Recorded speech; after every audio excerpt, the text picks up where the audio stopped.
In a quiet suburban neighborhood where the ordinary rhythm of daily life often melds seamlessly with the hum of routine, an enigmatic presence began to haunt the periphery of every resident's imagination. The tale of the house across the street unfolds slowly, almost imperceptibly at first, like a lingering afterimage that one can neither dismiss nor fully embrace.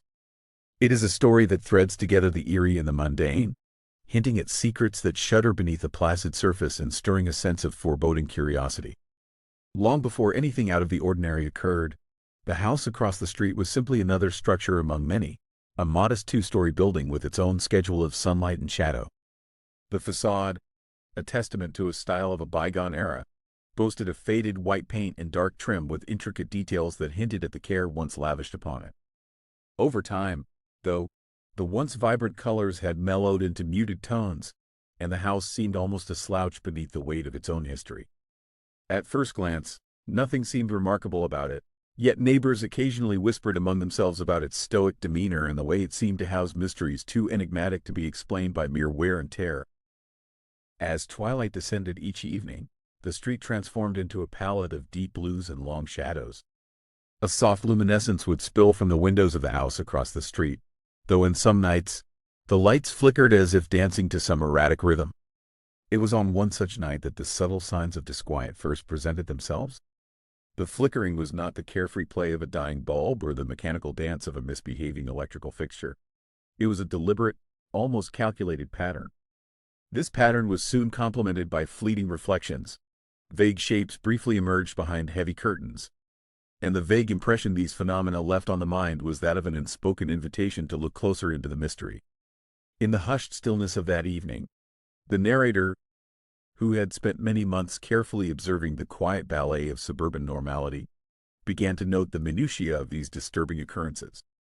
The stubborn regularity of daily life abruptly collided with the uncanny rhythm of unexplained events. A persistent series of uncanny moments cast a veil of unease over the routine, compelling an investigation of both the outer facade and the deeper layers of the characters drawn into this eerie unfolding narrative. The evolution of what started as an innocuous curiosity eventually gave way to a meticulously unfolding drama that discerned every hesitant step of discovery with a measured air of dread. The scene takes a moment to pause on the silent figure of the narrator, who wanders slowly along the familiar sidewalk, every step weighted with caution and apprehension. The crisp evening air, cool and almost intrusive, forms gentle tendrils that wrap around the skin, simultaneously comforting and foreboding. In these solitary walks, the observer's internal monologue meanders over past memories and salon conversations, each recollection steeped in ambiguity as the mind seeks balance between the logical and the spectral. There was an undeniable allure in the mystery, a siren call of the unknown that teased with hushed possibilities, leaving the observer to wonder whether the house harbored a benign secret or a malignant force. Across the street, the house exuded an aura of solemn expectancy.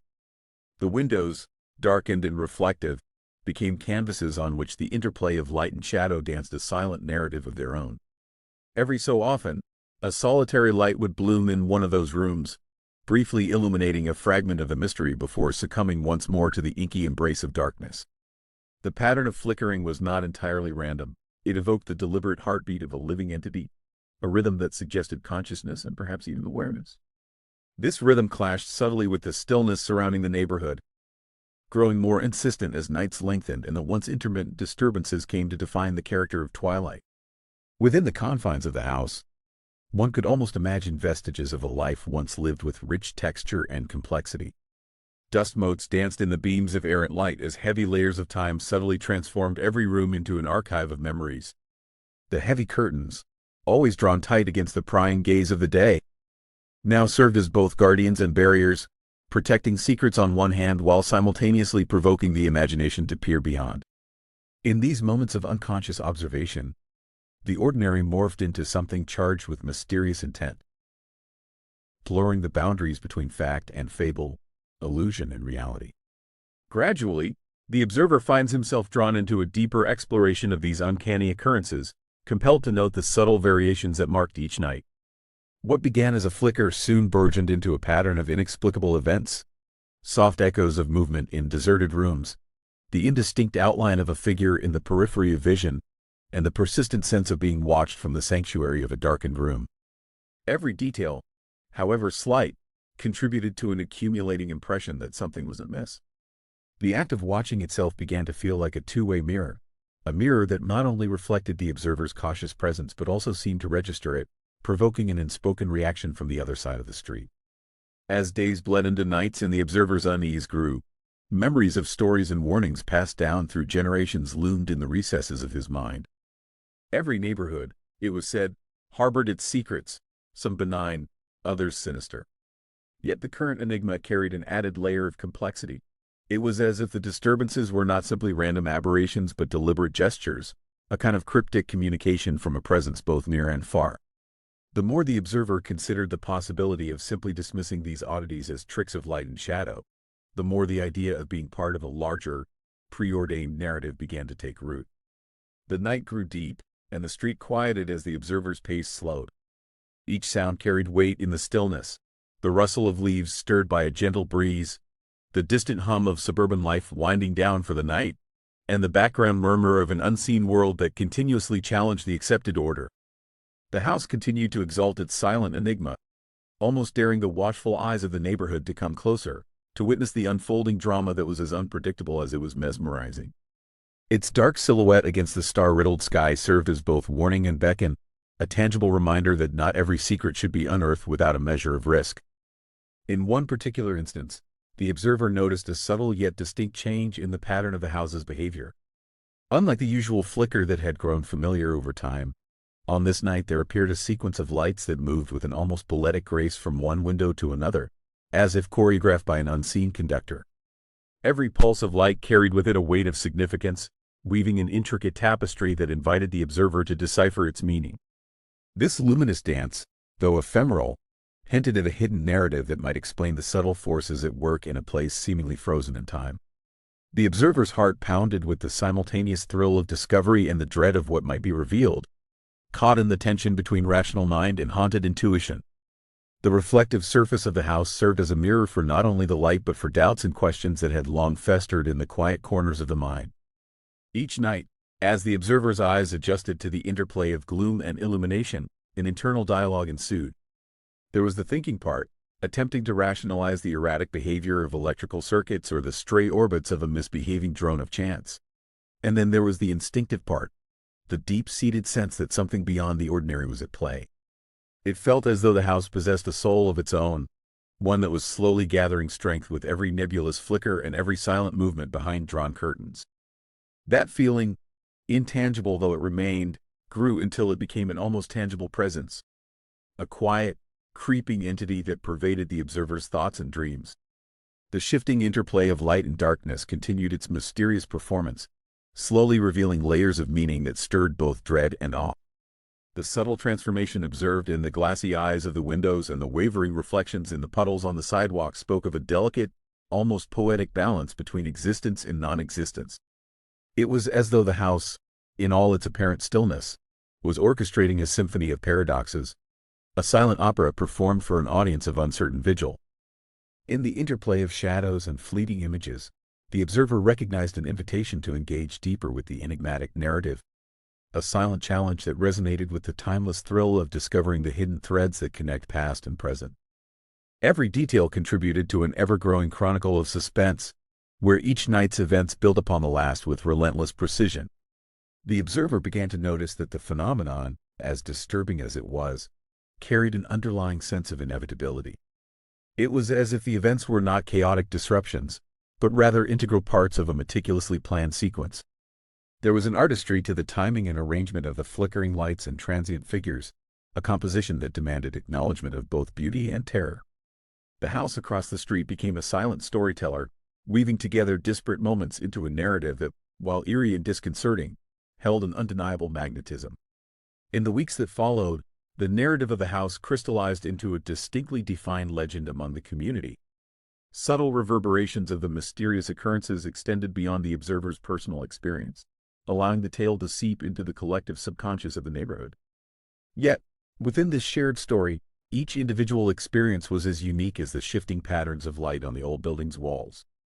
Some residents found themselves inexplicably drawn to the house, captivated by the allure of forbidden knowledge, while others cloaked themselves in caution, wary of disturbing the delicate balance established by years of silent observation.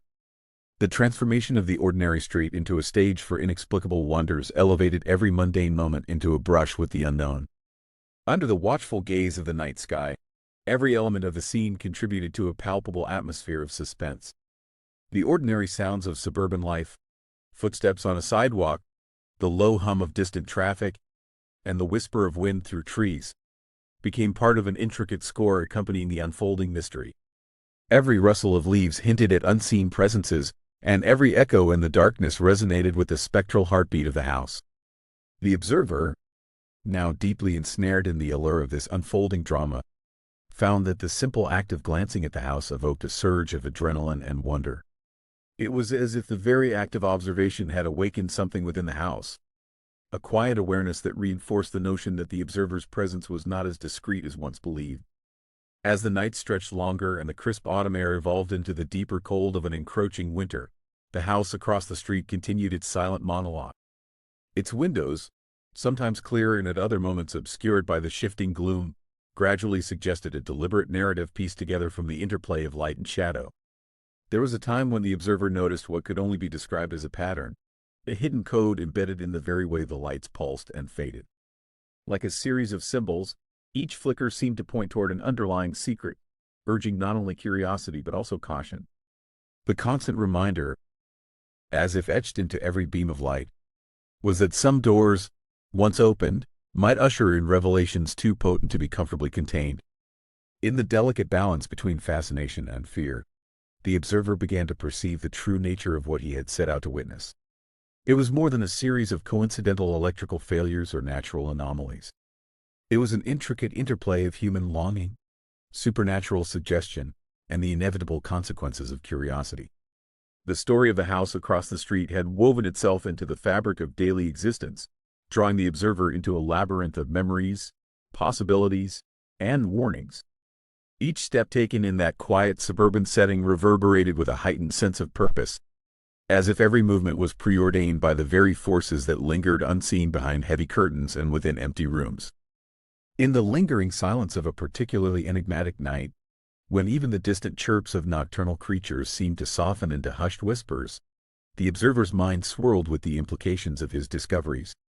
The image of the house, illuminated intermittently against a canvas of midnight, hovered in the periphery of his vision, a constant reminder that life, however ordinary it might seem, was threaded with moments of unpredictable transformation. The observer felt both a thrill and a chill as he realized that the attention he had paid to every subtle detail had not gone unnoticed. In a moment of reflective intensity, it seemed that the house had become aware of his persistent gaze, that it too was alert to the probing eyes of an inquisitive mind. Over time, the narrative of the house across the street took on a mythic quality, a timeless fable whispered in the corridors of memory and shared under breath among those who dared to acknowledge its existence. It was a narrative that transcended mere physical disturbances, growing instead into a symbol of everything that lurked behind the comfortable veil of everyday life. In the observer's recollection, the house came to embody the eternal tension between the known and the unknown, between the security of normalcy and the peril of curiosity. Every trembling light, every obscure outline behind drawn curtains, was a testament to the fragile, often misplaced boundary that separated comfort from terror. In the uncluttered pages of suburban existence, where days turned predictably into nights, the appearance of the house served as a turning point in the observer's own narrative. The quiet routine that had once defined his life was now intermixed with moments of introspection and vivid recollection, a lasting imprint of the uncanny that refused to be swallowed by the mundane. The subtle transformation experienced on those long, vigil-filled nights had become an irrevocable part of his identity, a constant reminder that beneath every facade of normality lay secrets waiting to be uncovered. And so, in the interplay of ephemeral light, deepening shadows, and the perpetual hum of possibility, the observer's journey had just begun. As the story draws toward its twilight, one cannot help but sense that the house across the street remains an invitation, a challenge for those with eyes willing to see beyond the ordinary. Its silent narrative endures in every flicker of light, in every rustle of a drawn curtain, and in every moment when curiosity triumphs over the comfort of routine. What had started as an innocent tendency to observe had now blossomed into a profound and disconcerting interplay between presence and absence, between observer and observed. The house stands as an enigmatic monument to the delicate dance between what is concealed and what is revealed, reminding all who dare to watch that some mysteries are destined to persist, whispering their secrets on the edge of our consciousness under the cloak of night. Every subtle detail etched into the memory of that suburban street, a tapestry woven with ordinary moments and extraordinary revelations, testifies to the power of curiosity and the inevitable consequences of watching too intently.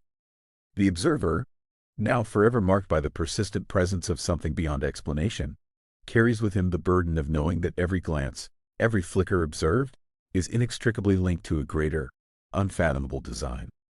And as the lights continue to flicker in the darkened windows of the house across the street, its secrets remain tucked away beneath layers of shadow and time, a constant reminder that in the quiet cadence of suburban life, the extraordinary can always emerge when least expected, ready to challenge the boundaries of our understanding and draw us further into the labyrinth of our own reflections.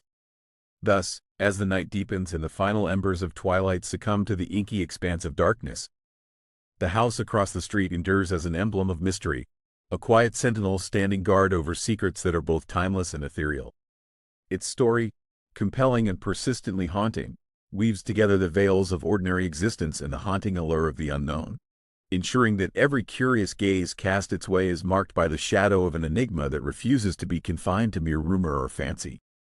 In this silent interplay of evening and obscurity, the observer is left with a clear and stirring message, that some doors, however inviting, are better left closed, for the cost of unlocking them may be far greater than the reward of knowing what lies within.